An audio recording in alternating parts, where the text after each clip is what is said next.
Okay, good afternoon and good morning, our student and our lecturer. Especially welcome to our lecturer, Professor Dr. Malang. So today we will cover the topic regarding legislation in the government system. For example, what type of legislation and what is the activity of legislation in a government system, in a government body. So today our lecturer, Dr. Malang, will explain about this topic. So I hope you will get benefit about it. And so I would like to request our Dr. Malang to introduce a bit to our student, and then you can continue to the topic. The floor is yours. In the meantime, let me introduce also the student. Here are different students from different countries, but all of the students are our Rohingya students. The topic is really important for us regarding under the democratic system. So the floor is yours. You can continue, Brother Malay. Thank you so much for joining us again. Welcome to you. All right, thank you, Abdushukur. My name is Malang Faye, as you said. I am currently a doctoral researcher at Ankara Yildirim Basic University. I am from the Gambia originally, and I have been working in the Gambia for the past 3 years. I work at the University of the Gambia before coming to Yildirim Basic, and I also work at the National Research University High School of Economics in Russia from 2017 to 2019. So usually this has been maybe part of my research interest because my research interest focus more on public policies and also international relations, because I have a paper on the Rohingya, which it's very which I find very useful. And I'm currently working on other papers related to such topic. So it is a pleasure to join you guys and also share one or two things with you. And I think it would be very fruitful discussion, because I will also want to hear from you and also get questions, feedback, so we can make the lessons very interactive. So that is me in short.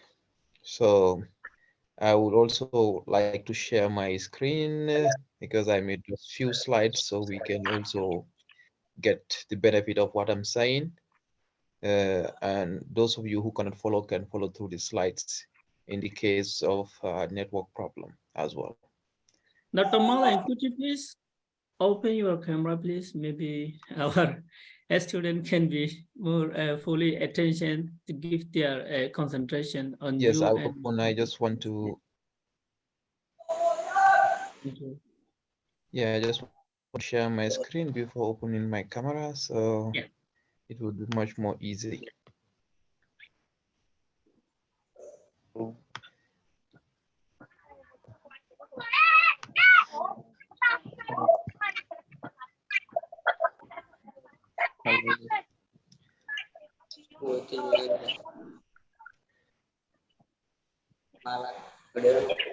All right, if you guys are set, then we can start.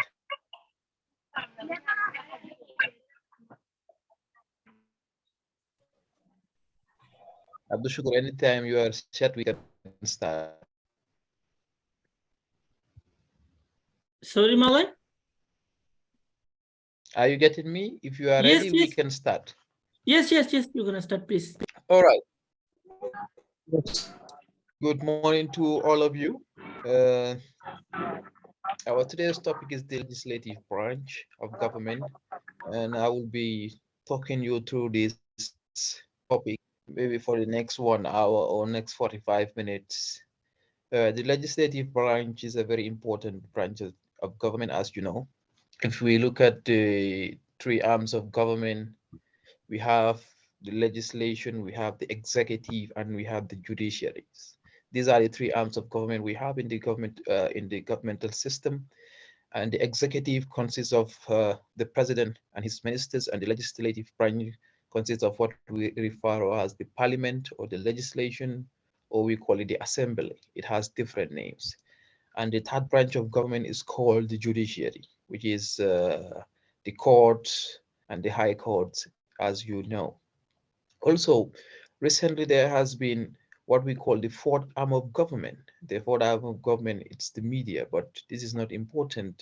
We cannot consider it as an arm of government because we just use it because the media disseminate information and also enable people to also know what is happening and also challenge in certain issues in government. But in reality, we have three arms of government, and these are, as I mentioned, these three. So today our focus would be on the legislation arm of government. As Abdul Shukur mentioned earlier, this is a very important or a pivotal part of government because it ensures what we call the check and balances. So the legislation, as we have in this picture, is the parliament. For example, in the UK, it is called the parliament. In the United States, we can call it the Senate, or we can call the in some other countries, like in other countries, and they call it national assembly. The term national assembly, the term parler, let's speak.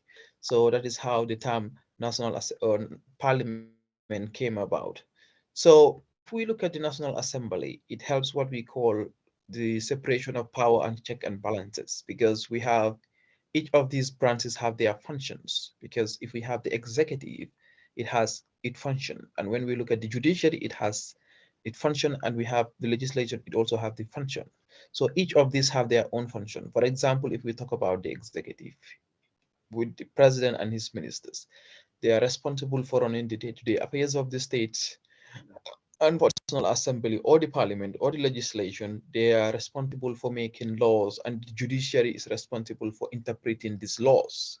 So we have these three arms of government. Why they are so important? This is to ensure that no other branch of government gets too much power. For example, the executive will not get too much power to do whatever it wants, because when we have the legislation, it also helps and say to the government, okay, this is where you need to stop when the government wants to go out of power. That's why we check and balances. And they want to do something beyond that, then the judiciary, it will interpret the law, and then know this is your responsibility according to the law we have. So this is so important. And the other one is to enable the smooth running of the state. Because if there is absence of check and balances is met, then it will be very difficult to ensure that the state runs smoothly. Because if the government is too powerful, it can do whatever it wants and it will not follow the law. This is in the case of what we have in Myanmar, because there is nothing like a check and balances, because one arm of government controls everything. The military, which is now the executive, has controlled everything. They also control the courts. How? Because they dictate what courts do. This is why the checks and balances are very important to ensure a democratic society. And in every democratic society, we have these three arms of government completely separated to ensure free and fair playing ground, and the rule of law. So let's look at the legislation now. In practice, we have variety of terms to describe the legislation. As I mentioned earlier, the legislation is not only one time use, because in different countries or in different places they use different names. For example, they have different functions as well. For example, in the United States, it is not called the legislation, it's called Congress. They have what they call Congress, and they have, because they have two houses. They have the upper house and the lower house. One house is called Congress and the lower house is called the Senate. So in is called National Assembly. So you can see. So anytime you see these names, you still understand that they are called legislation. And if you go to Japan, it is called the House of Representative. Or in Singapore, it is called the Parliament. Or in Spain, it is called the Congress of Deputies, and so on. I can name a lot because this is different from one country to another. But the most important thing is when you hear the term, among these terms, you know it is referring to the legislature. So the term assembly, is used in both House of Chambers or the House of Representative. This is interchangeable as well. So here I refer to as the term assembly to both House, and this is referring to countries where we have two chambers, where we have the upper chamber and the lower chamber. What I mean by the upper chamber and the lower chamber, for example, if you go to countries like Britain, they have two houses. They have what we call the House of Lords and the House of Commons. Okay, usually this happens in federal states where big countries have two upper houses to ensure that smooth running of of the country. And we will talk about that. So the term legislation is in the use, or the term parliament is in the use in this type of countries. And what does the term parliament really means? As I said earlier, the term parliament comes from the French word parler. Parler in French means to speak. So it's sometimes preferred to avoid the limitation of the term assembly, because uh, people use the term parallel to speak rather than assembly, because assembly can be very confusing as well, because assembly meaning you gather people together. For example, what we are doing here is an assembly. Okay, we assemble online and come together and discuss about issues. So this is also assembly, or you bring people together to assemble and talk. Because why sometimes they use parler, because you can assemble people and they will not have the voice to talk. But in parliament, it's the place where people can talk, share their ideas, share their knowledge, and also discuss about issues, because it's a place where laws are made. That is the function of the legislation, and it is very important. It is one of the most important branches of government, as you can say, because without the parliament, there will be nothing like check and balances. So therefore, the parliament is very key. So let's look at the functions of the parliament, or the functions of the legislation. The legislation has several functions, and among these functions are legislation, meaning making laws; representation, to represent people; scrutiny, to scrutinize government; political recruitment, to recruit young politicians; and legitimacy, to ensure that the laws we have are legitimate, people accept them and obey them. So we will go through these five functions of legislations one by one. So let's start with legislation of law. The legislation of law, the arm of government called the parliament or called the legislations, is typically vested with the legislative power. And this legislative powers is thus to make laws and make those laws binding. As we say, as I have in the slide, legislative powers that the laws thus made the same as already binding. Because in the National Assembly, we don't have only people, for example, in one area. For example, let's say the National Assembly doesn't have people only from Rakhine State. No, no, we have people from different states. Okay, from different states and different areas. So each area you have your people who represent you, and when these people come together, they come to town and make laws. So when these laws are made, it is binding everywhere in the country you might stay, because it's not only one people who made the law, but because it is a collective decision making. So this is one key function of the legislation, that is to legislate and make laws which are binding. So this is applied in two senses. The first one is an assembly is a forum which propose law and can be openly debated or discussed. So for example, if you live in a country, okay, you live in Myanmar, let's say for an example, and a law is brought.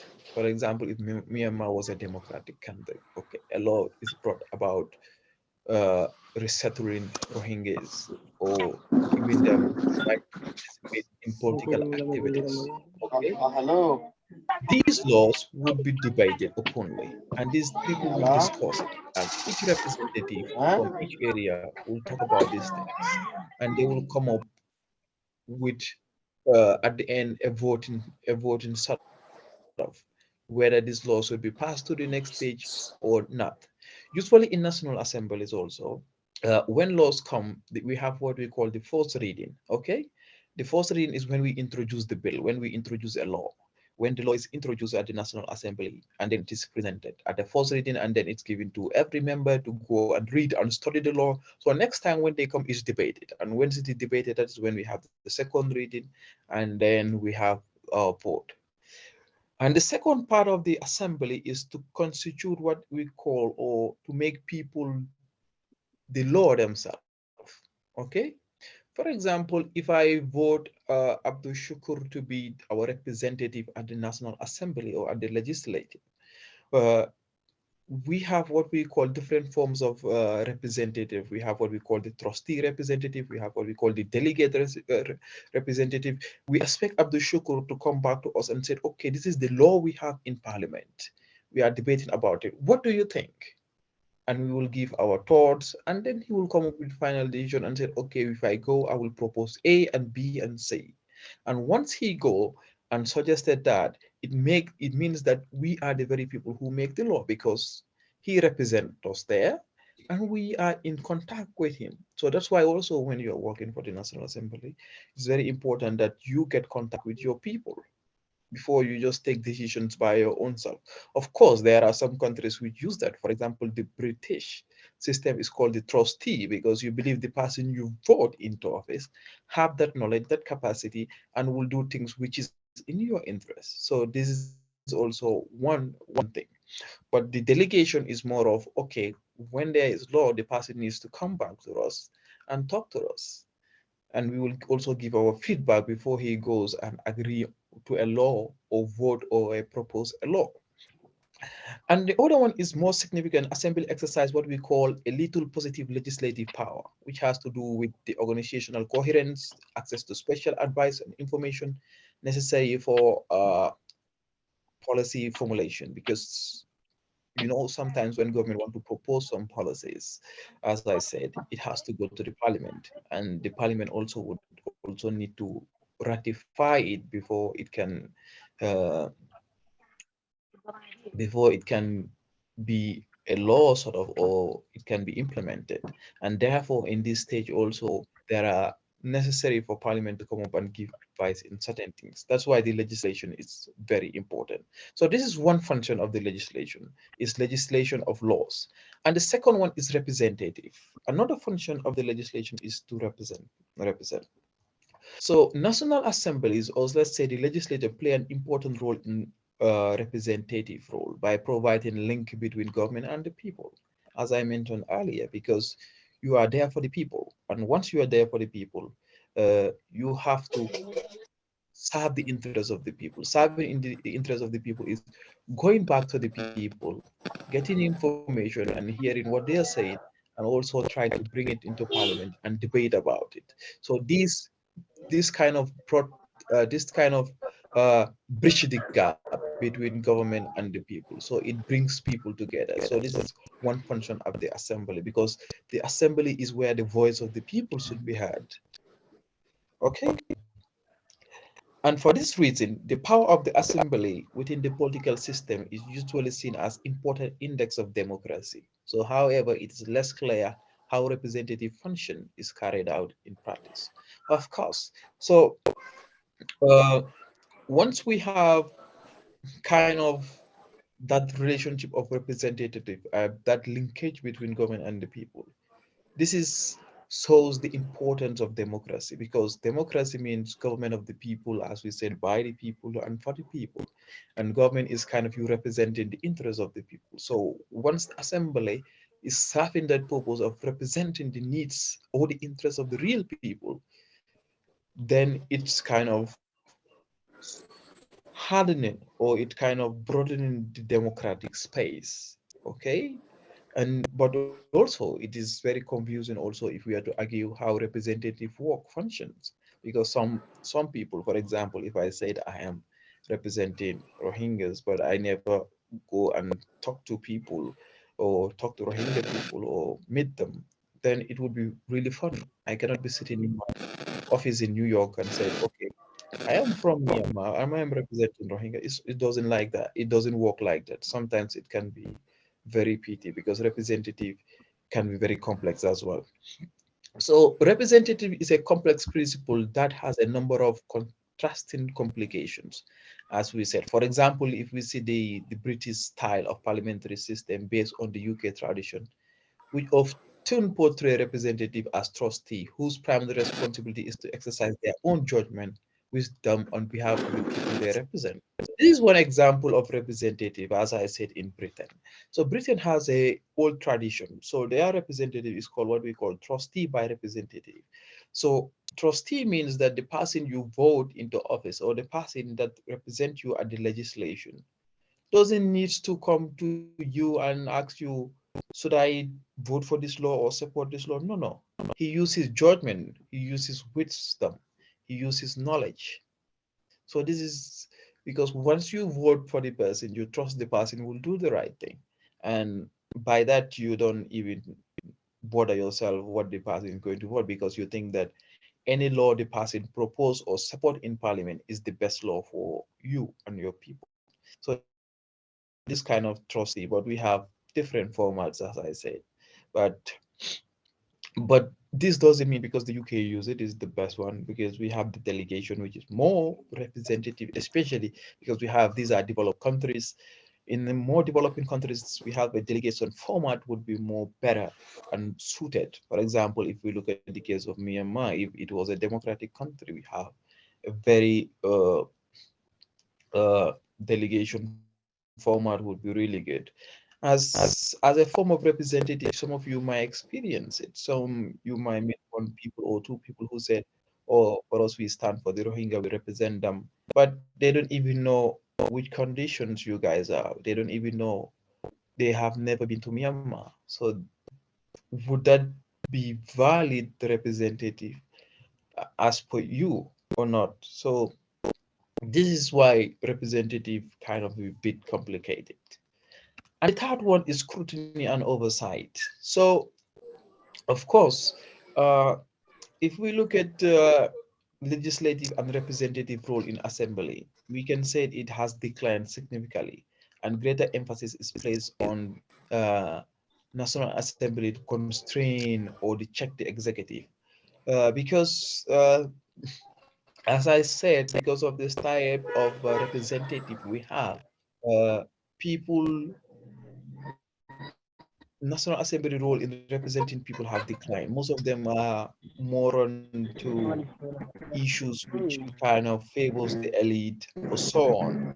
So now we can see the National Assembly main focus or main purpose is to constrain government, is to constrain the executive power. This is to ensure that the president doesn't have the power, overall power to do whatever he or Muhammad she Hussain Abul feels Hakim, like. please your mic So that's mute. why it's important when we have uh, when we have a strong legislator or when we have a strong institution which have separation of powers. Because the thing is that once the legislature is independent, then the president or the executive or the leader of that particular country will not do whatever he or she wants. That's why when military powers come to when the military comes to power, the first thing they will do is to what? Ban the National Assembly, discharge it, okay? Because they know it can rival them. It can say, okay, this is not democratic. We are not going to allow it. But they will try to ban it and silence it and get people who they want to be there. So this is one thing. So the National Assembly try to scrutinize and ensure that ensure that the executive doesn't do whatever he or she wants. And the other one is assemblies have increasingly become a scrutinizing body. It is a principal role which deliver responsibility and accountability. Okay, this one is very important. Uh, National Assembly has been a scrutinizing body in most of the democratic countries. Um, if we want to ensure accountability and transparency, National Assembly play a key role because they have what we call the committees, which I will come to at the end also. But these committees are responsible. For example, let's say we have the finance committee in the National Assembly. So the finance committee will invite the finance minister, ask him, what have you done from this period? How is the money distributed? And invite the education money, the money we give you for education, how is it spent to try to scrutinize and know where the finance went. and also have another committees, for example, the Human Rights Committee in some assemblies. They scrutinize and see if these people are really doing their job, and if not, they have mechanism to challenge them. So that's why this principal role of scrutinizing is also very important. And the third one, most assembly have developed an institutional mechanism designed to facilitate their roles. So this can be linked with the second point, because if they have their mechanism like in the communities, this is how they deal with orders, other ministerial roles, even at uh, even at the foreign affairs level. Because, for example, you have seen in some countries where they have different standing committees in the national assemblies, and each has role to play. So, for example, if we look at the parliamentary system, for example, usually ministers to regulate oral and written questionings. In a classic example, for example, questioning times in the UK, House of Commons. Then we see the Prime Minister will come and they will question him. They will cross-examine him in different subjects and scrutinize him. So this is kind of having a design to check, okay, to scrutinize the minister, or to scrutinize the prime minister, or even to scrutinize the president. So this is the function of the National Assembly nowadays, because they try to get more information as possible, and they try to ensure that everything goes as well. And the last one is the powerful standing committee. This is also we have in the United States. If you guys follow the news, sometimes you can see in the U.S. Congress they have a committee. For example, after Biden won the election, when they said that the rioters want to take Capitol Hill, they have a committee, standing committee to investigate. Or sometimes they have, when they say that there is an issue, foreign affairs issue, they have a committee to investigate. Standing committees are very important models in many national assemblies, because they can investigate things and they can come up with laws or something which is binding to say, okay, A, B, and C needs to be arrested, or A, B, and C needs to be done this, or we need to change A, B, and C. So these are so important. And recently, during these days, we are seeing the TikTok guys being invited in the US Congress, and they have been asking questions about the privacy of TikTok. Is it safe? Do it access your camera? Does it access your file? And so on. These are committees to see things about privacy and security, because this is very important to the American. So that's why in many national assembly you have different form of committees. You have sometimes a standing committee on health when health issue break out, standing committee on finance, a standing committee on human rights, and so on. So it is also the job of the national assembly to check on these things, to serve as an oversight and scrutinize. And the other one is recruitment. The National Assembly also is a very important part of recruiting, because it is where we try to see people who are talented. Uh, in many countries, for example, in the developing world, we have seen a lot of people start from the National Assembly and then rose up to the level of presidency. Let's look at the United States, for example. Biden was a member of parliament for how many years? For decades or so. He have been serving for so long, since 1998 upwards. Then he rose to the status of vice president and now president. So the National Assembly also recruits people, and from the National Assembly, we can also say, okay, this guy is so talented. This guy is good in decision making. So this is where talented people emerge as well. So, but this recruitment and training is less applicable to authoritarian states or dictatorial regime, where we have a robust term parliament. So in this one, it's seldom the attraction of serious politician. It doesn't attract uh, serious politician, because we have less separation of powers to prevent the executive office from being filled up and trying to control the National Assembly. So, but in a parliamentary system, it's more visible there, because however the services in the National Assembly is required a career path. For example, a minister and a prime minister who then continue to hold the assembly role seat alongside. For example, in the Westminster style, let's say either is Westminster style or consensus. Uh, we can see, for example, most of the prime ministers, they were kind of member of parliament. Of course, you must be a member of parliament. You start from there, and once your party see, okay, this guy is good, this guy can carry the mantle of leadership in the parliament, and that's how you get that career path to being the leader of a country. So the National Assembly is also play a place where we can also identify leaders or recruit them. Okay, so but in many developed and developing countries, national assemblies also recruit and train next generation of political leaders, thus giving them experience of political debate and policy analysis, as I said, because once you have been in the national assemblies for some time, it's self-training. Wherever you are, you train yourself, and this gives them huge experience and knowledge, whether it's on debate, on political debate, or whether in policy analysis, because you deal with policies every day. You analyze them when it comes to you, whether for approval or for voting, or whether it comes to lawmaking. So you get some good experience, and this also bridge you to be next generation of politicians. But finally, on the other hand, national assemblies can also be inadequate in this respect because uh, parliamentarians certainly gains experience of political rhetorics. Okay, so this is to say, like you can be in parliament, but you gain only experience in saying certain political things or saying things which are not nice. Okay, or you can say things which are very political. So, but few opportunities required to get bureaucratic skills. Okay, you can be in the assembly, you can speak well, you can get a lot of knowledge, you can convince people, but having the managerial skills to run a government also might not be there, or having that oversight to be good in policy formulation, you might not have that skills as well, because National Assembly is more of having debate, political rhetoric, and saying one thing, countering the order, but it doesn't train you to be having that bureaucratic and managerial skills that is also required uh, to be a president or a prime minister. But that also can come over time. But this is also one weakness of it.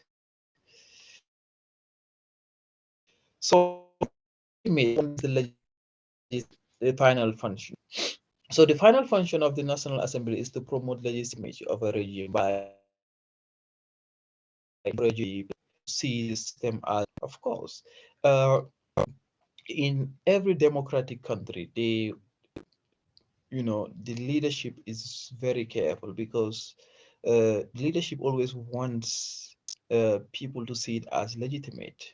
Of course, we have seen in non-democratic countries when leaders force themselves to say, okay, we are legitimate, and parliament, and we have rubber stamp parliament. Rubber stamp parliament is parliament which usually say yes to the executive, whatever they said. For example, in military regimes, you just have a rubber stamp parliament, as we have currently in Myanmar. So this is why, like most authoritarian and even totalitarian state tolerate assemblies, as I mentioned, though of course, those that have no legislation, independent, or policy-making powers. Of course, in totalitarian or authoritarian region, they want to have national assemblies to say, okay, we are accepted by the people, or our government is legitimate, because who cares when you don't have people who representing them? But you just use it. But they are rubber stamp. We all know that they are not representing anybody. They are just representing the interest of the executive, because they cannot even cough, because their hands are trained. So that's another problem. And the other one is the ability for assemblies to mobilize consent, depending on largely on their ability to function of popular convention, endorsing laws, policy in the names of the public, as well as the interest. So this is also very important in terms of legitimacy of the National Assembly. Consent is important. For example, if a law is brought and say, okay, we did not support gay rights, or we support gay rights, consent of the people is very important, and it is the National Assembly which helps to bring that consent, because the president cannot just jump one day and bring such kind of law when it is very debatable. For example, in the African society, once you say that it's a taboo, nobody will support you. So if government says, okay, we are going to accept LGBT rights, then it will be a huge problem. So people would revolt against it. But if the National Assembly supported it, it can be like in a way that maybe saying people accepted it. I'm just giving an example. So in addition to having propaganda values, Assembly may also perform more credible education function. Of course, the Assembly, of course, like that's why in many countries, as you can see, when there are debates, uh, it's streamed live on national TV. You go to YouTube, you watch the debates, because it's also a platform uh, for more credible education function, because ideas are talked about, things are discussed, and you can learn from it a lot. You can learn from it a lot. For example, if we can see the example I have in my slide is the parliamentary debate that can help to inform and instruct citizens about the affairs of the government and the major issues of the day. Because if, for example, national assemblies are just there, we are not following them as citizens, we will not know what is happening in our country, because that's where every situation or every problem is debated. That's where you know what is happening in the country and day by day. That's why the parliament is so important. That's why in a democratic settings, every parliamentary settings should open to people to go and witness. So in a country where, of course, it cannot be open to everyone, that's why we have TV stations showing it. For example, we have thus the UK, okay, the reaction in the UK to Argentina invasion of the Falkland in 1982 were clearly influenced by the rare Saturday sitting at the House of Commons and what the US public knew about Iran Contra affairs in 1988 was based on the hearings of the Senate Committee of Intelligence. These are good examples. Of course, for example, we cannot just jump in and know certain issues. Of course, we see sometimes Parliament come and sit and discuss issues. Then we know, oh, this is happening in the country. They are debating, or whether we go to Iraq, or whether we don't go to Iraq. For example, when the NATO was going to Iraq, NATO countries were debating in their parliament. Should they go or not? And people know about it. The Russian issue to Ukraine, the same thing. When the state Duma, which is the Russian parliament, passed the decree of recognizes those regions, people know, of course, it is time. Our country is going to intervene. For example, if a law is passed against the Rohingyas, okay, the executive will go to parliament and parliament will say, okay, we accept this. Although it is not a parliament which represents the people, but they use it as a rubber stamp. And once you follow these debates, then you know about these things. For example, the repatriation which is going on, they say, okay, people from Bangladesh would go back to Myanmar, which is not even by consent. We know it's problematic. And sometimes if you follow parliamentary debate, you can get this. You can know about these informations. Okay, the structure of the legislation. So in different countries, I can say, or in different places, uh, assemblies have different form of structures. For example, their members might be elected or appointed. For example, in some countries, uh, like in presidential system of government, like the country where I came from, the Gambia, people are elected, but the president has the right to select two people or appoint two people to be part of three people to be part of the National Assembly. This is also kind of happen in some countries, but like in bigger states, like most democratic developed countries, it doesn't developed countries and big countries. Usually everybody is elected, and also in consensus model as well, we have what we call we kind of give a percentage so that not one group would also kind of dominate. Some are elected, whether they are elected or not, there's a group which would have a certain percentage. For example, if Myanmar was having a consensus model, what would happen is that let's say we can say 20% or 25% of the seats in the national assemblies would be for the Rohingya, or let's say 10%. So this also can vary from one country. So however, the principle of structural difference between national assemblies are whether they are compromises one chamber or two-tier chambers as well, because this is also important whether we have what we call the unicameral system or the bicameral system. This also determine the kind of structure the National Assembly does have as well.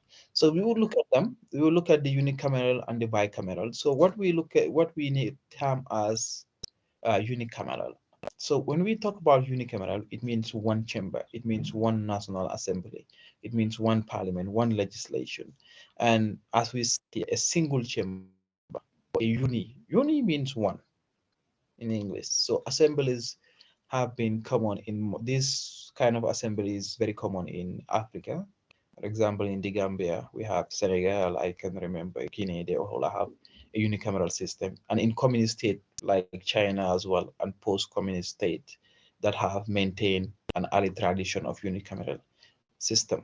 Of course, after World War II, also unicameral system was also very popular. For instance, in 1984, Israel established a unicameral system that is called the Knesset, which is their parliament. Maybe most of you usually hear the Knesset. The Knesset, it's referred to the Israeli parliament, and also we see in New Zealand they abolish their second chamber. Denmark follows suit, Sweden, Iceland, Morocco. So all these countries moved to the direction of having one parliament, which is called the unicameral system. Such development was supported by the view that unicameral assemblies are more streamlined and effective than bicameral, because bicameral might take time and it can be also a bit confusing. But bicameral, it's very productive in a federal state, okay, where you have different states coming together. So so countries who choose unicameral, they just see it as uh, being kind of very responsive to the needs of the people, or in a small society. For example, if you have a small country, you don't need to have two chambers, you just need one, because why do you need it? So in terms of strength, uh, when we talk about this time of strengthening the checks and balances uh, between the executive and the assemblies, then the bicameral, which means two chambers, usually is seen as the most fundamental one. And this is seen also in the liberal traditions of constitutionalism. So this was in the case of the United States by their founding fathers of their constitution, which was established in 1787 as well. So if we look at countries like the UK, the United States, we also have Nigeria. There are a lot of countries which also have a bicameral system. This is two chambers, the lower house we call it, and the upper house. So let's look at them. So what is their advantages or disadvantages? So if we look at the representative advantage in a bicameral, they are particularly important in federal state, as I mentioned. A federal state is a state where we have different states coming together. For example, the United States of America, it's federal. We have, for example, you go to New York City, these are state by itself. You go to Ohio, you go to Kansas, these are all states. They come together and they form the United States of America. That's why in the United States, is it 42 states in there? Yeah, 32. So whereas the sharing of sovereignty creates a constant danger of irrecognizable conflict between the center and the periphery. So because of this, they have two chambers. So the second chamber is non-federal state. For example, it kind of solves regional differences. Okay, for example, you can see in the United States, you see one state have uh, laws that ban abortion. You have a state that support abortion law, because they have two chambers. In their own like state, they can have some small differences. okay, with the other states. So in France, most members of the second chambers, sorry, I don't know who's calling me. Let me just.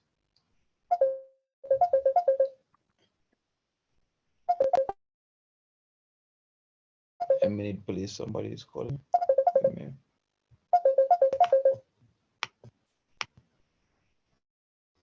So, so example, most of the members in the second chamber in France, in the Netherlands, are members. You can say, uh, in most countries, for example, second chambers constitution is constitutionally and politically subordinate to the first chamber. Of course, most of the countries we have the upper chamber, for example, the Senate, they have more powers than the lower chamber.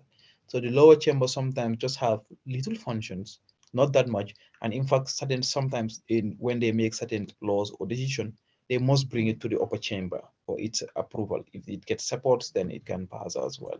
So this case of parliamentary system is in which government is generally responsible to draw largely whole number. So let's look at the advantages or the disadvantages of the first, the bicameral and the unicameral. So in in the bicameral, we have a strong balances here. So key advantage of having a second legislative chamber or an upper chamber is that it serves the check and the government of the day. So bicameralism does acknowledge that the best way of preventing government tyranny, that is dictatorship, is through a system of fragmented government, making power a check, making power a check on power.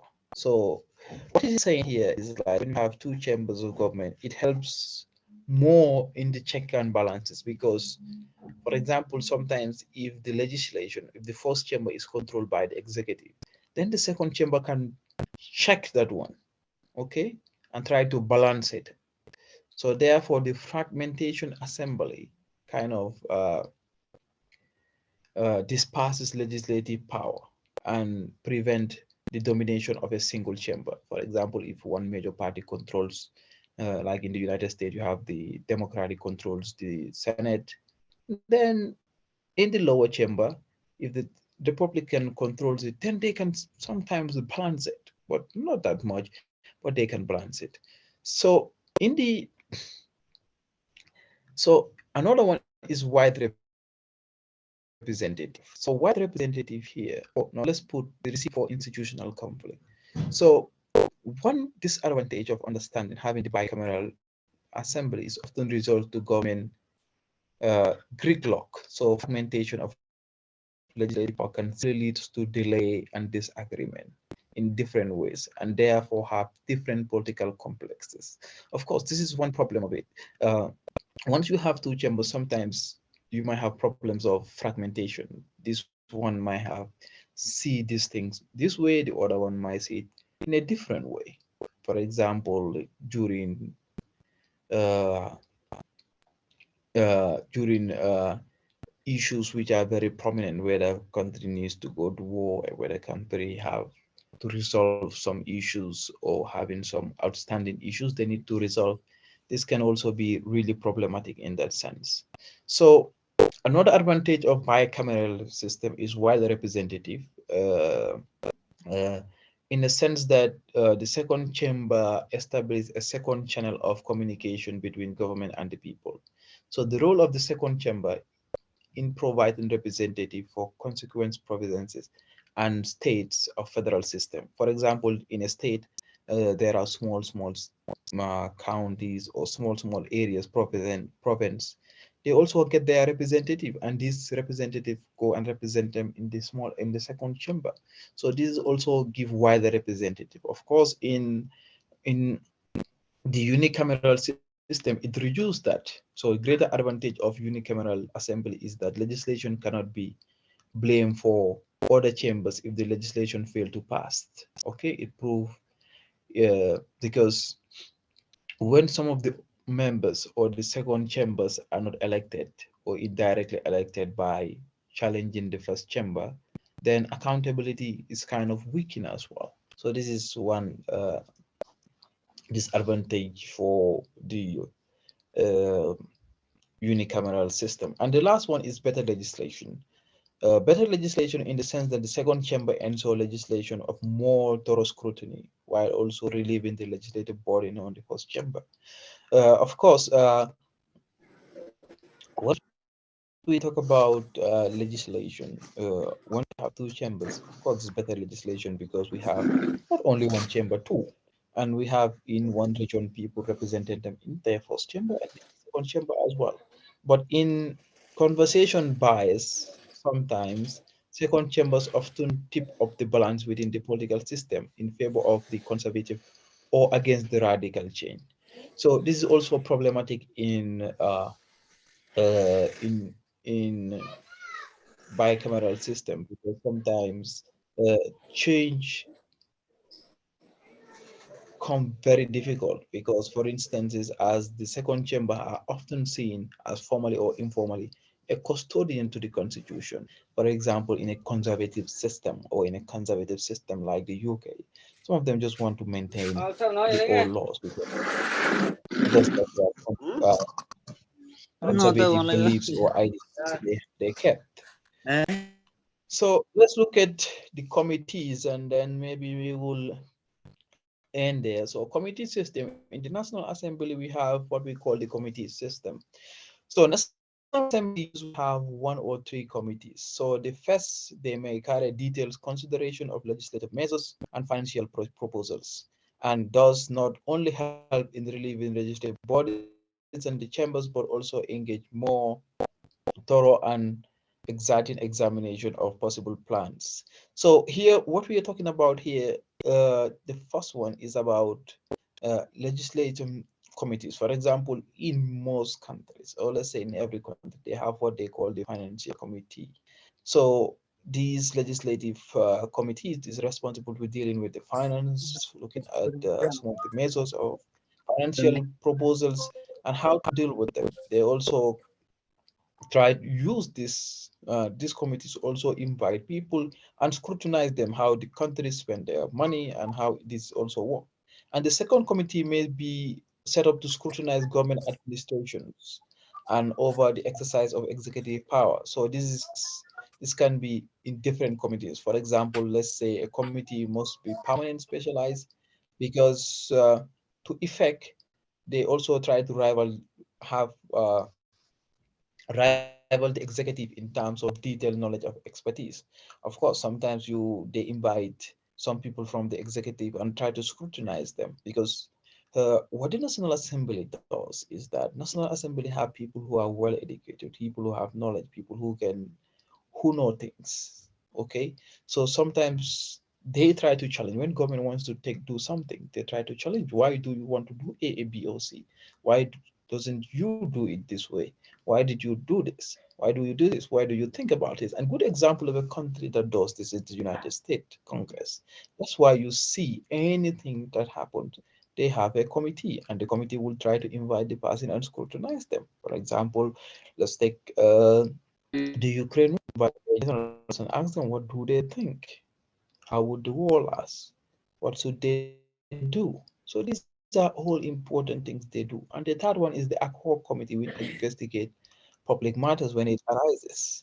We see during the time of COVID, it was investigated. So these are all things like the committees do, the committee system in the National Assembly. That's why the National Assembly is very important in ensuring check and balances. So advantages and disadvantages of the committees, we have them here. So by what is the committee? A committee is a small working group composed of members drawn from large body and charged with specific responsibilities, whereas the ad hoc committees are set up for a particular purpose and disband when the task complete. So this is the difference. So a committee in the National Assembly, for example, the Finance Committee, these are a group of body. They have special responsibilities. So a hoc committee is just set up for a particular time. For example, something happened, they set an ad hoc committee, they are responsible to look into the issues. And when it is done, then the ad hoc committee doesn't exist anymore. So the committee structure have become increasingly prominent in legislation and the executive branch of government in delivering consultative forums and also helping in decision-making bodies. And among the advantages are, this is their advantages. One, they allow a range of opinions, interests, and representative. They provide the opportunities for a fuller, longer, and a more detailed debate. They also encourage decisions and to make more effectively and speedily by restricting the range of oppositions, and they also make a division of labor and encourage accumulations of expert and specialization.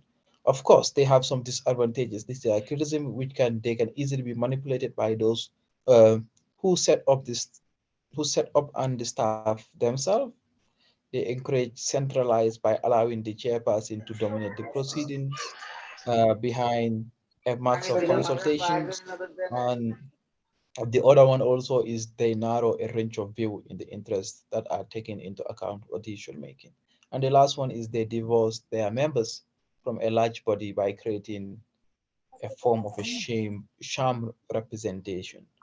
So these are all advantages and disadvantages of the committees.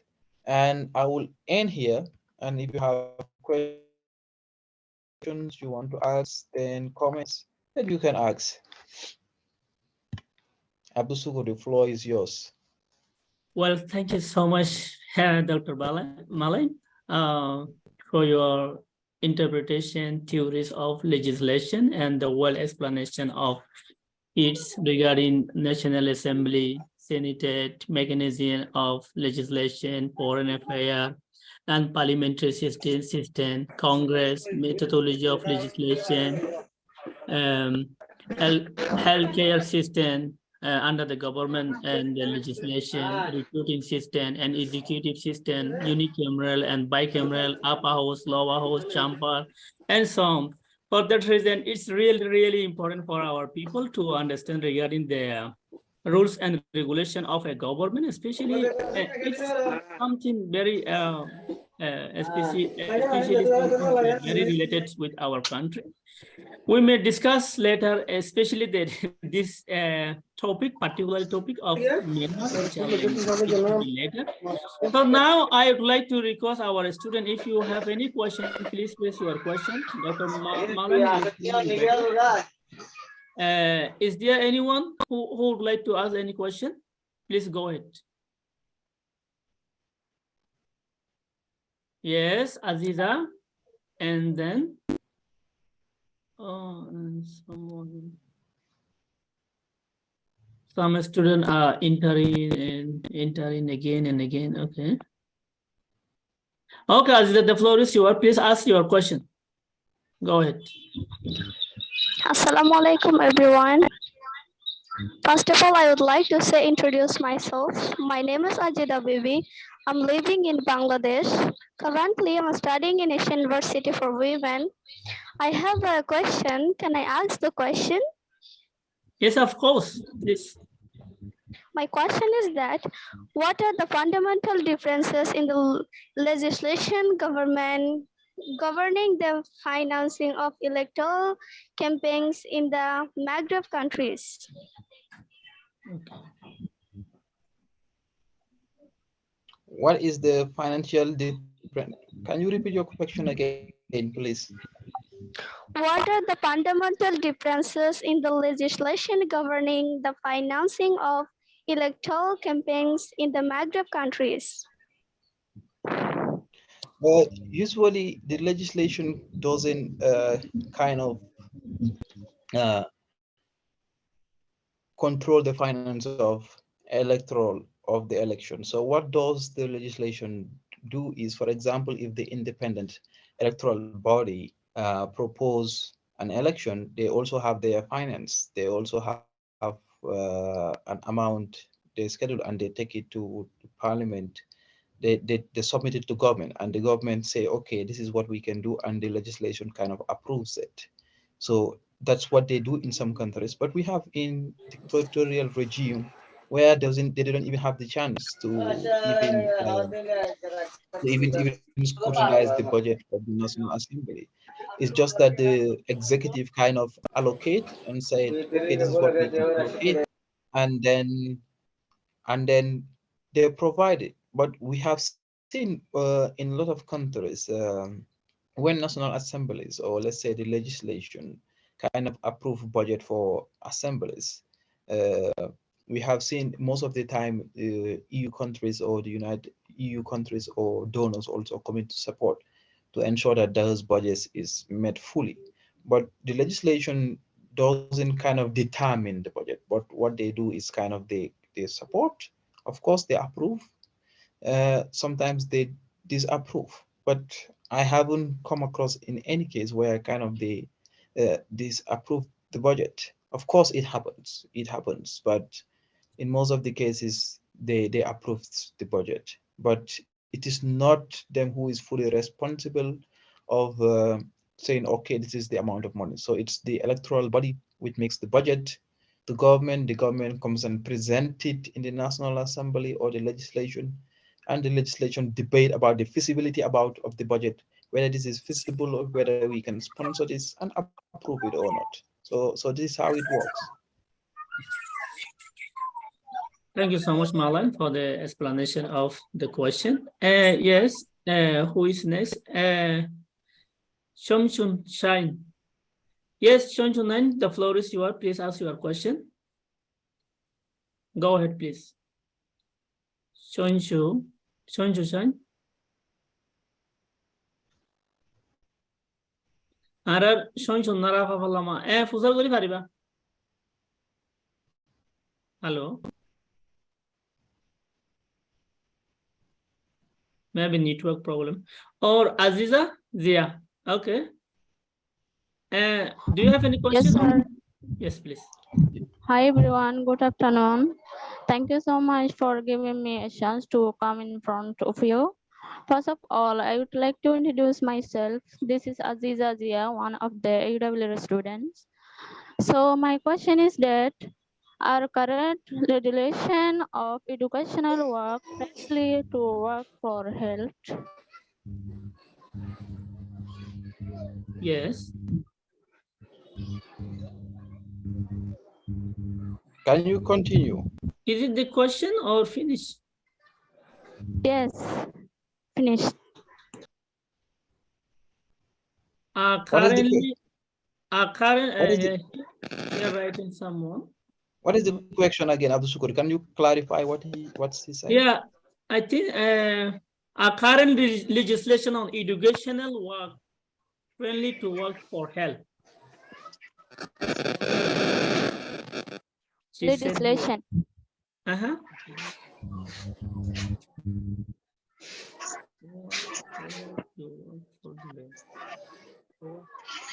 She asking You that. mean current legislation for?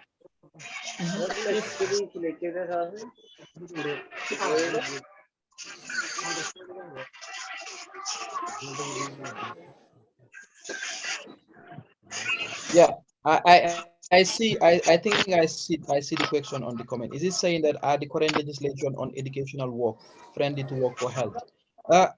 This might depend on the laws which is in the Myanmar constitution. Abdul Sukur, are you getting me? Yes. So what the answer would be, it depends on what is on the constitution.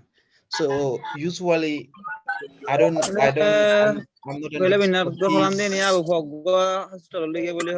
an expert on what is on the constitution of the Myanmar government, but what I know is according to the SDGs that every legislation or any legislation the SDG is supporting, it's an educational friendly legislation which will enable you to work anywhere you want to be, whether it is health or whether it is in a different sector. The legislation should always be friendly, and I don't think there should be a legislation in a country where it restricts people to work in certain sectors. So, but I'm not sure what is in the Myanmar constitution currently on with regards to Rohingya people, for example.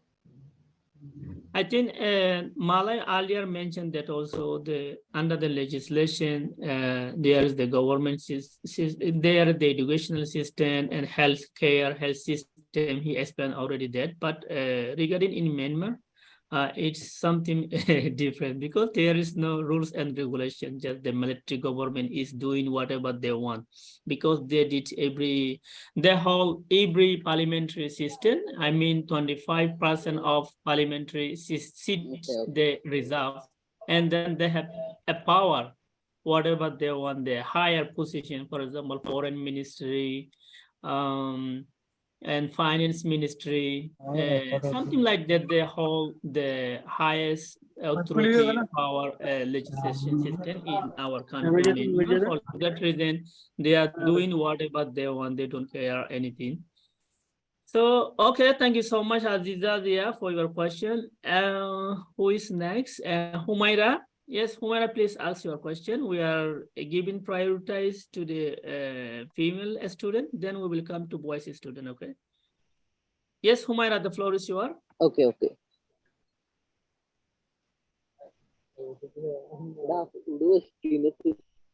Humaira, I hope you are hearing me right.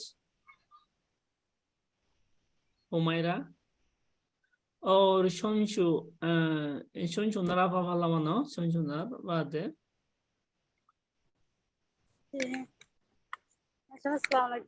Walaikum salam. Yes, what is your question, please? Assalamu alaikum. I am Walaikum Shamsullah. salam. I am from Bangladesh refugee camp. I am one of the psychosocial worker at NGOs ACF. So my question is that how many type of legislation in the government? Your question is that how many type of legislation in the government, right? Ji. Okay, Dr. Malay will explain you better. Wait a minute.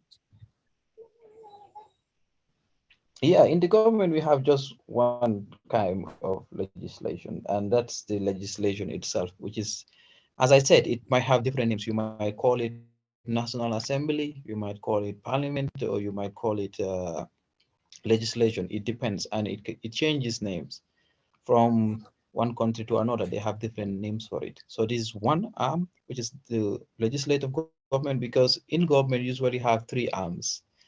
Is the executive arm of government, the legislative arm of government, and the judiciary. So these are the three arms. So the legislation is independent from the executive, as the judiciary is independent from the legislative. So they are separated. So they all have their function.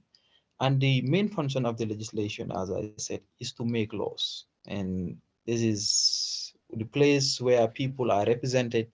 For example, every region, they have people who represent it. They come there, they make laws. And also they scrutinize laws. They make laws to be legitimate as well. Legitimate means that to approve something, okay, by the consent of the people. Okay, let's say, for example, Abdul Shukur represent this class. He might take decision on behalf of the class. So this is the function. So this is only the type of legislation. But as you know also, in other countries, they have what we call two, two, two legislation. It's called the upper chamber and the lower chamber in the United States, for example. They have what we call the upper house and the lower house. Why do they do this? They have this because these are big states. It's called federal states, okay?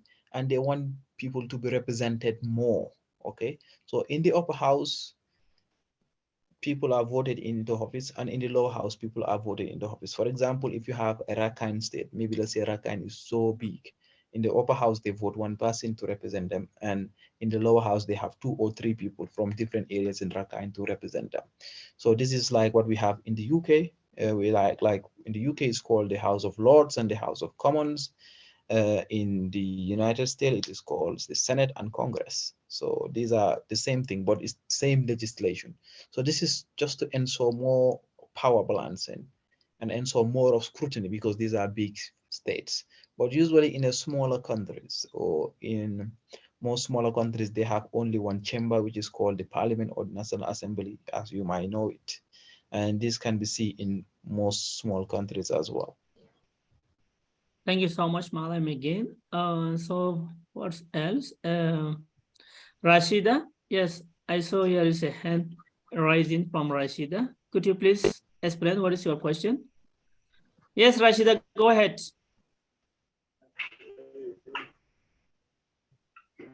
Hello, everyone.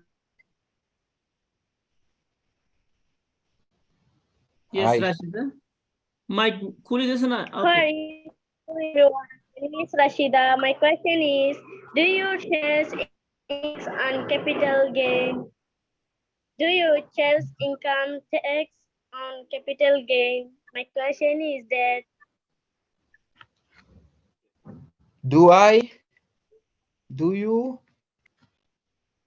Do you charge income tax on capital gain? Do I? Do you what? She mean, I mean, Do you charge income tax? Okay. Do you charge income tax on capital gain? Of course, this is not part of the topic, but I will answer because it's one of the areas I work. Of course, this happened from it is happened. Uh, in many countries, they have what we call the VAR system. It's called the value added tax system. The more you gain, the more they charge you. Okay, so this is also very normal in a lot of countries. So once you gain a lot of money, then the more they tax you. And this is have been seen, for example, in countries like France and countries with these most, or at best, is the Scandinavian countries. In Scandinavia, the more you get, the more you pay tax. And this is, and all this tax they're using, of course, they're also using it back to the people on social services as well. So this is very normal in a lot of countries. especially in German, also they are charging high income tax because they are a good salary. As Marlon told you before, right now, who have a good income, for example, 15,000 euro, $15,000 of salary per month, he need to pay more as an income tax. But our country, Myanmar, is very rare. It's very less income tax because there is we cannot compare with other country. In Myanmar, there is very less salary for the people. It's depend based on country. Okay, thank you, Yeah. Rashida, for your question. Now, who is else? Nur Yasmin. Yes, Nur Yasmin, please go ahead. Let us see what is your question, please. Assalamualaikum. Hi everyone, good afternoon. Thank you so much for giving me this opportunity. Say something for in front of you. First of all, I would like to introduce myself. My name is Nur Yasmin. I am a student of AUW. My question is, why are the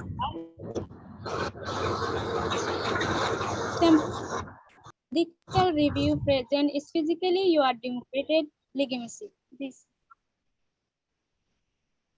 Can you repeat Understood. again Can you your repeat? question? Or you can write to the chat box. My question is that where does the constitutionality control system by the judicial review present is physically you are democratic legitimacy?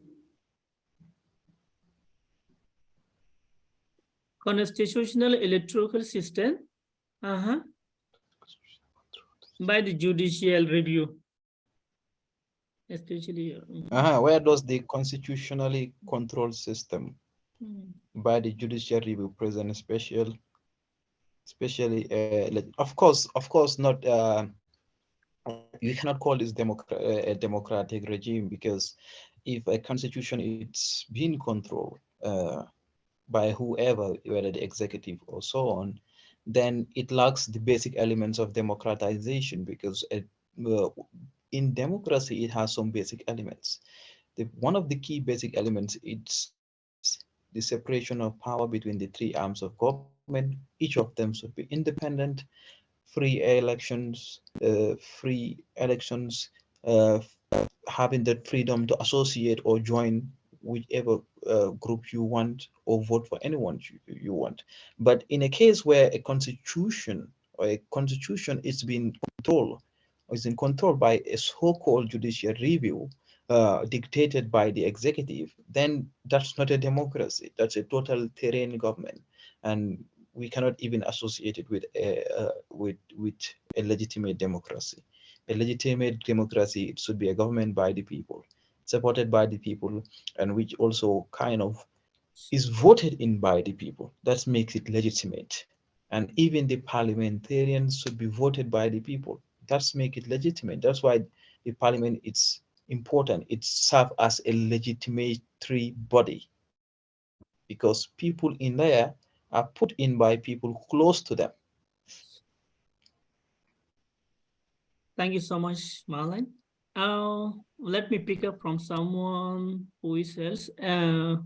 Okay, Umiruma. Do you have any question? Yes, Umiruma, the floor is yours, please.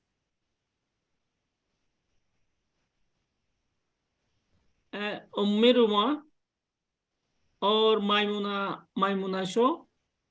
Maimuna Shuda. I couldn't read even the name. Maimuna hoy pariba, Umaruma tumi hoy pariba na? Assalamualaikum everyone. Good afternoon. Thanks all of you for giving me this opportunity to introduce of myself. My name is Ummiruma. I am studying at a school in class 9.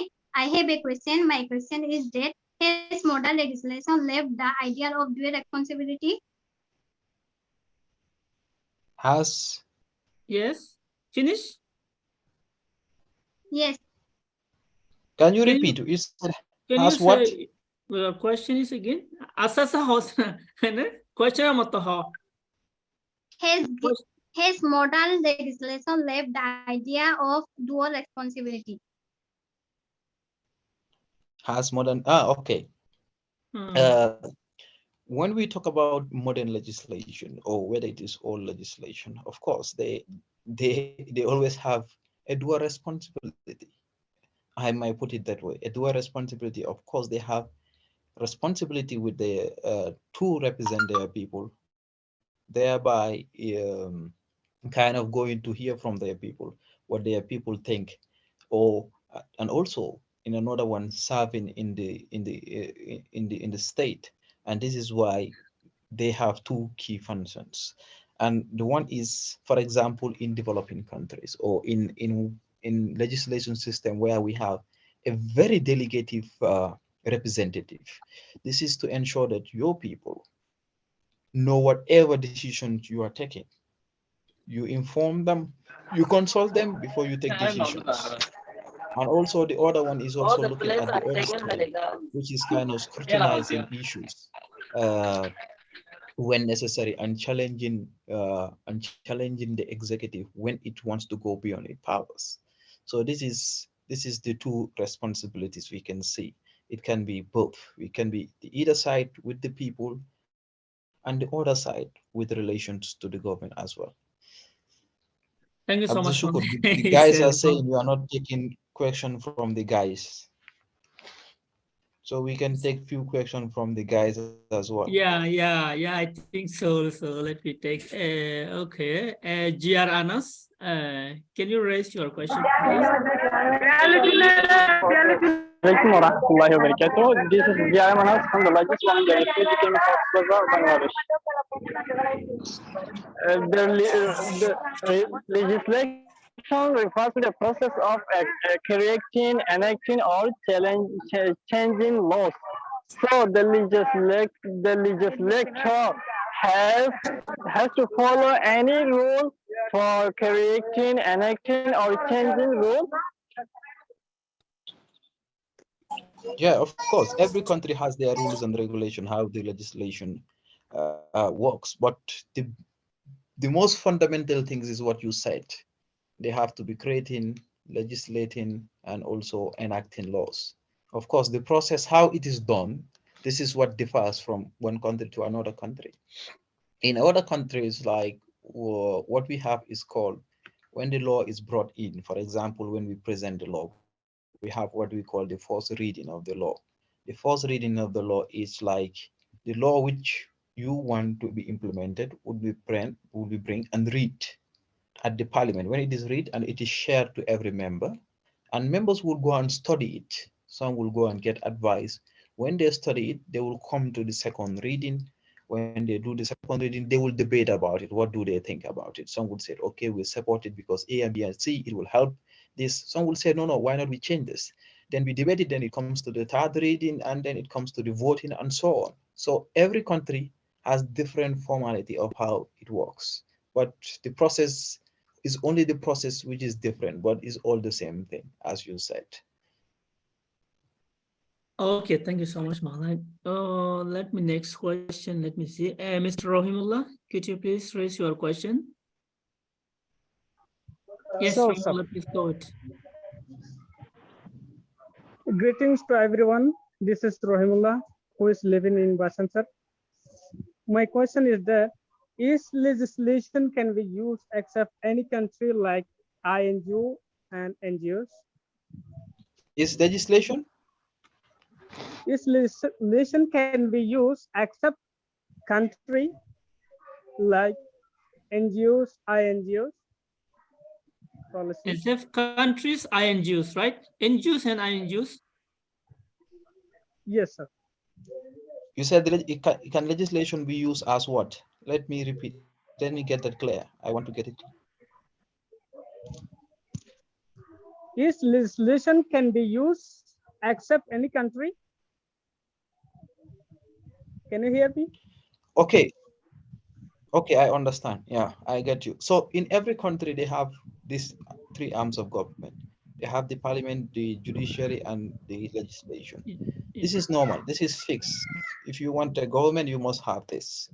Okay, but legislation are completely different from NGOs because in some countries, NGOs are non-state actors. They are not part of the state. The legislation is key component of the state. Okay, it's one arm of the state. If we say, for example, the state is a vehicle or the state is a vehicle, the legislation is the wheel of the state is the wheel which makes the car to move.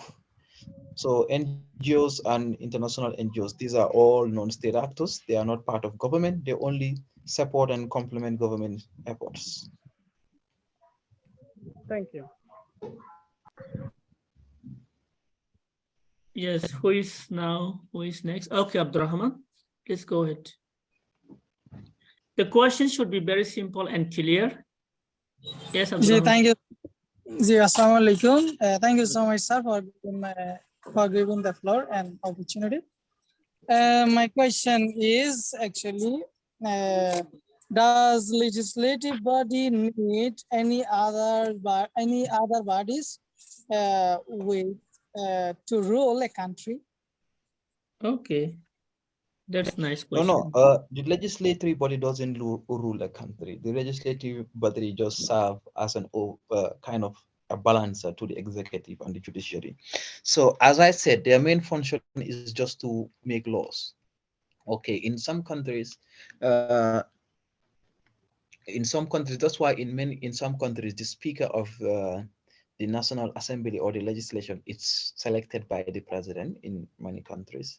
But it doesn't mean that it will serve the interests of the president. But in countries like the United States of America and others, they are voted in to chair to be the speaker of the National Assembly. For example, if your party has the majority, like Democrat has the majority, like Nancy Pelosi during his time, the Democrat has the majority in the United States, and they voted him to be the speaker of the National Assembly. So usually they don't rule the country because normally the laws are if the president rules the country, if the president dies, then the vice president takes over.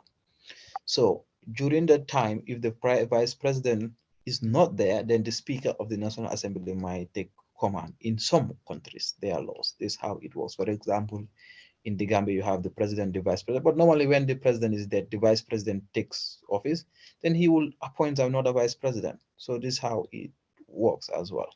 So usually they don't rule the country, but they can also pass laws where we can have emergency, national emergencies or state of let's say state of emergency in a country. and where the president might use degree to do certain things. Yes, Malan, thank you so much. Should we finish the raising question, or do you have time? Next 10-15 minutes. Yeah, we can take three more questions before we go, because we can take three. Okay, what's yes, Tasmida. Tasmida, can you? Okay, the floor is yours, please. Hello everyone, good afternoon. I am Tasmida. I am from Rohingya refugee camp. I am also a student of AW. So I have a question. My question is that how long does human rights violation last? How long? How long does human rights violation last? Human right violation. Actually, this topic is not regarding human right violation. Okay, Malan will explain, no problem. She said how long what? How long human right violation last? How long does human right violation last? Yeah. For example, human right violation, we cannot say it lasts for 1 day or 10 days. As long as people are not being given their fundamental rights are denied, then their rights are violated. Some people rights have been violated since they were born until the day they die, because you cannot just imagine. For example, we all have some fundamental rights and our human rights. For example, the right to education, political association. These are all fundamental human rights, and we have been seeing it has been violated day by day for some people. For some people, it's just been violated for a few days. For some people, it's every day it has been violated. So we cannot give a time frame for it. But what we can say is that as far as your fundamental human rights, which is your right to life, right to food, right to property, right to association, right to education, right to healthcare, is being violated, and so on, is being violated, then your human rights are thus violated. Yes, thank you, Malay. Oh, raising. There is too much question. Just who is next? Okay. Yeah, we can take two more. Let me. Muhammad Siraj, can you please raise your question? Okay. Peace be upon you, everyone. Assalamu alaikum. Thank you so much for giving me the opportunity to ask question. My question is that what are differences between representation and legitimacy according to the international law constitution? What is the difference between representation and legitimacy according to the international law constitution? Usually, when we talk about legitimacy and representative, these are completely different things. Okay, I might be your representative and it's legitimate. So legitimacy is just talking about having the consent of the people you are representing. For example,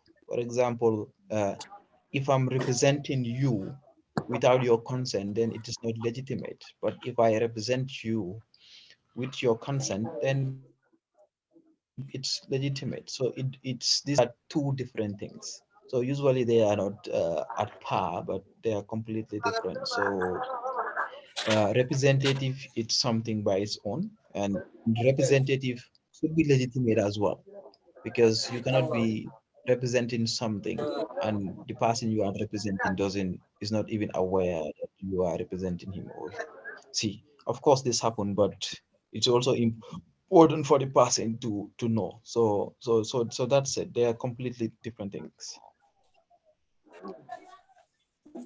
Thank you so much, Malan. So the last question is from Maimuna. Maimuna, are you hearing me?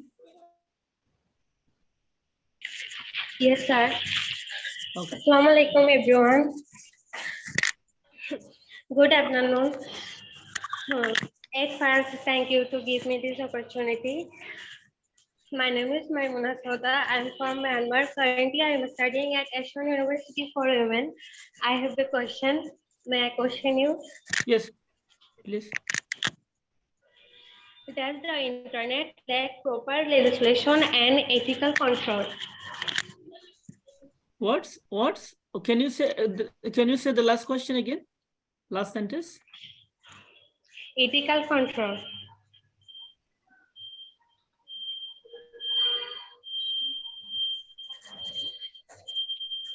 What is your question, Maimuna? Does the internet lack proper legislation and ethical control? Can internet lack proper legislation to the government, right? Yes. Yeah, this has been very important recently because we have been seeing what scholars have been saying, media legislation. So what has been seen is that we have seen people pushing their agendas to get to their representators through the internet, and has been done. This has been very helpful, and it is true that the internet can be used for proper legislations. How do you do that? Advocacy now doesn't only stop at you carrying the mic and going around. We have seen people signing petitions through online. I don't know if some of you might come across it. And signing this petition, if it reaches such a number, then you post it for the people responsible working in the legislation to kind of push that agenda. And it has been successful in many countries, especially in the developing world, that the internet has been playing a pivotal role in advocacy, in ensuring that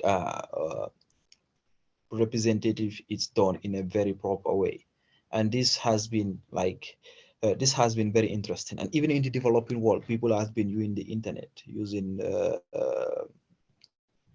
internet and the media to push their agendas. Because sometimes those who are representing you cannot come to your house, or they cannot come to every city and talk to everybody. So sometimes it's good that people use the internet to push these agendas as well. And let's say that the media and the internet has been very important in ensuring proper legislation as well, as you asked.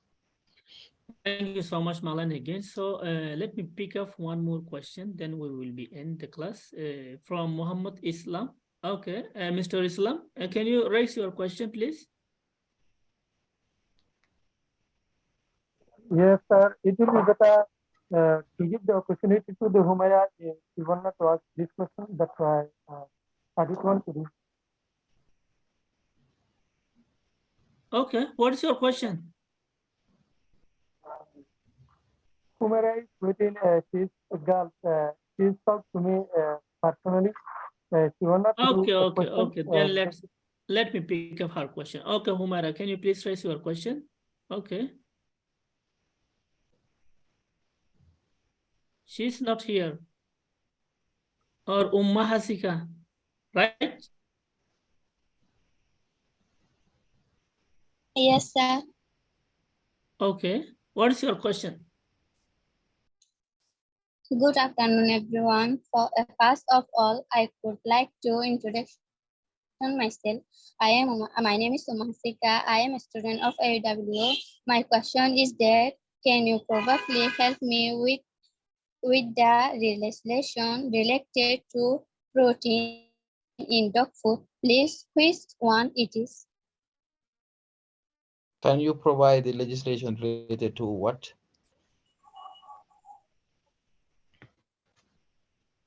Amataha. Can you repeat? Mahasika, can you repeat it? Can you probably help me with the legislation related to protein in dog food? Please, which one it is? Can you probably help me with the legislation related to protein rate in dog food? So this question, I have no idea because I don't know what the law says about that, especially around that region. So I cannot help to answer this question because I have no idea.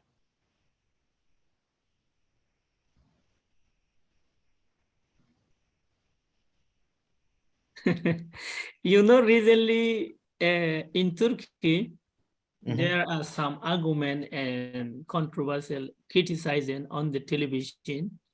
There, it should be 4 or 5 months ago. Here are many dogs on the road, on the street. The dogs cannot eat from somewhere because these dogs are a street dog. There is no owner. They eat what just they get, and also sometimes they bite some people and child, kids, someone, and it become huge problem in Turkey recently. Finally, Turkey take a decision to control, to maintain all of the street dog. Now here is a rule controlling animal, especially the dogs and the road dog. Here are many dogs. The dog like a tiger in our country. In our country, you know, the tiger is how big. The dog are here like this figure. Thank you so much, Malang. So I saw here is 4 questions. Dear student, I am really sorry. Malang is very busy. He is a researcher in our university. He has many things to handle for him. So this is too much for us. He given more than around 2 hour time to us. So if your question, you can write to our WhatsApp group.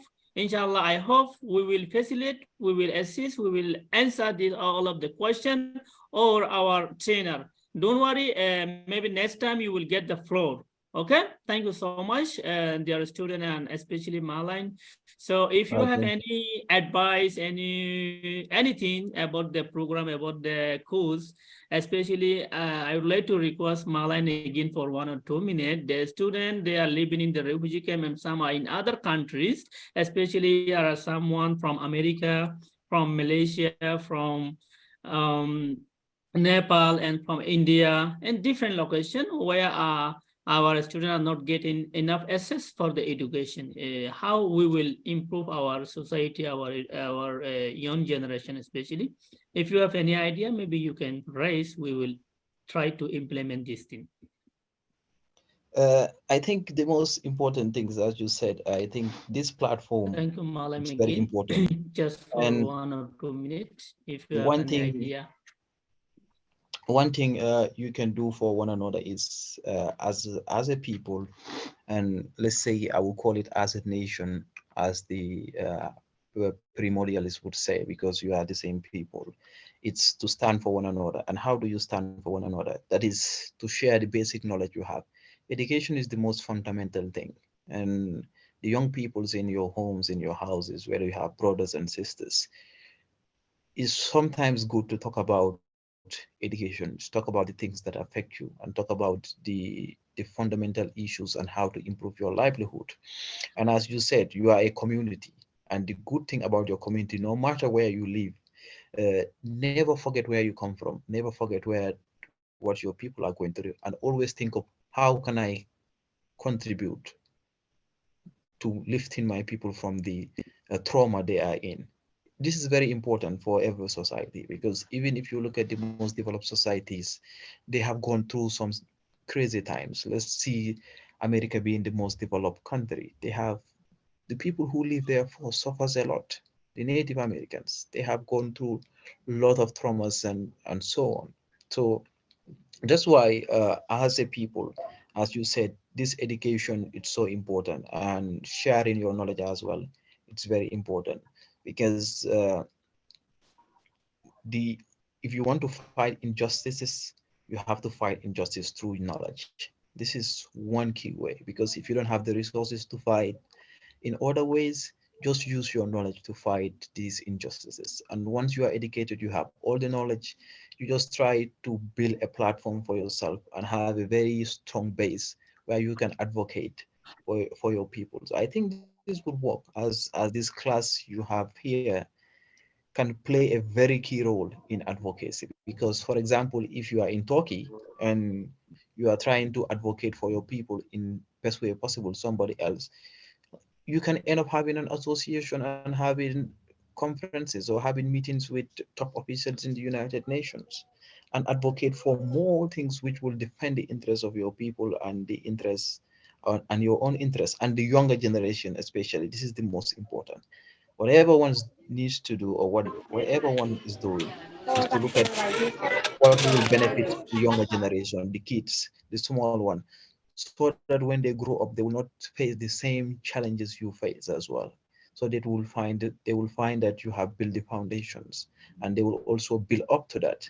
And once they build up to that, they will also try to make it better for those who are coming. Until this is how I think everything can be eradicated. Of course, it is very difficult when many people are giving a blind eye to what is happening. But we always say that Allah is in control, and Allah knows when is the right time to turn the table. And hopefully, things will turn soon, because I see very dedicated young people here, and I believe that you are willing to share your knowledge uh, with others, and you are willing to fight the cause using your knowledge as well. Thank you so much, Dr. Malang. Especially, it's really important for your critical input. Just I think in just 2-3 years happened in Bangladesh refugee camp. There are many qualified students who are working very less salary, around 8 to 10,000 in the NGOs level. But the host community from the Bangladesh, even they don't have. I'm appreciating to the government of Bangladesh. I just thinking that even they are not qualified like our student, they are working more. They are working different same NGOs. They are getting 40,000, 50,000, 60,000, 70,000, around 100 to 50,000 salary. I mean Bangladesh. It's around 1,000 to 700 to $1,000. But our people, they are hire our people, our student as a volunteer recruitment. Just they are getting just $150. It's nothing for 1 month. Just I thinking, if I provide educationally, if I support them educationally, maybe later on after I finish the course, we have in this platform 10 courses which we get in the master level. If I can provide this all of the courses, finally we will teach them the research methodology, the research paper, how they will write, and then they can write themselves, they can recite themselves. Maybe they can work at home level in the different research proposal. Maybe at that time they can get $2,000, $3,000 per month or one project. It should be enough, I think. They don't need to do any NGO job with less salary. This is my just thinking, how I will develop, how I will improve to my student, to my people. This one my concern. And then they will learn, they will do whatever they need. At that time, they can see everything with their own eyes. Definitely. So thank you so much, Malang, again. All right, thank you. Thank you, bro. See you next time, inshallah. Thank you so much. May Allah blessing you in this Ramadan and better reward here and resurrection. I mean, thank you so much. Okay, the class is going to end now. Assalamu alaikum.